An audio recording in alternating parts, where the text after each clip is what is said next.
আসসালামু আলাইকুম। আজকে আমরা দেখব কিভাবে আমরা আমাদের প্রোফাইলটাকে লক করতে পারি। যাতে করে আমাদের ফ্রেন্ড ব্যতীত বা আমাদের Facebook ফ্রেন্ড ব্যতীত বাইরের কোনো ব্যক্তি আমাদের পোস্ট বা এই জাতীয় জিনিস বা আমাদের কোনো তথ্য দেখতে না পারে। প্রোফাইলটাকে লক করতে হলে আমাদের প্রথমত Facebook এ ঢুকে আমাদেরকে আমাদের প্রোফাইলে যেতে হবে, যেটা এই অপশন বা এই অপশনের মাধ্যমে আপনি যেতে পারবেন। তো আমরা একটা গেলাম। তো যখন আমাদের প্রোফাইলটা আসবে তখন দেখতে পাবেন এখানে ৩ টা ডটের যে চিহ্নটা আছে এটা আমরা ক্লিক করব। ক্লিক করার পর এখানে দেখবেন আমরা যদি খুঁজি তাহলে আমরা পাবো যে লক প্রোফাইল। লক প্রোফাইলে আমরা যদি ক্লিক করি তখন আসবে যে লক ইউর প্রোফাইল যে অপশনটা আছে নিচে, এটা আমরা ক্লিক করব। লক ইউর প্রোফাইল অপশনটাকে ক্লিক করা হলে আমাদের প্রোফাইলটা মূলত লক হয়ে যাবে।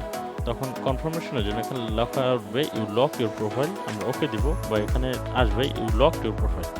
এর ফলে যেটা হবে আমার যে আইডিতে যে ফ্রেন্ড আছে ৮৪ জন, এই ৮৪ জন ফ্রেন্ড ব্যতীত অন্য কেউ আমি আর আমার সকল প্রকার পোস্ট বা যেকোনো কিছু কোনো তথ্য কেউ দেখতে পারবে না। এমনকি আমার প্রোফাইল পিকচারটাও দেখতে পারবে না। তো আজকের জন্য এইটুকুই। খোদা হাফেজ, ভালো থাকবেন সবাই।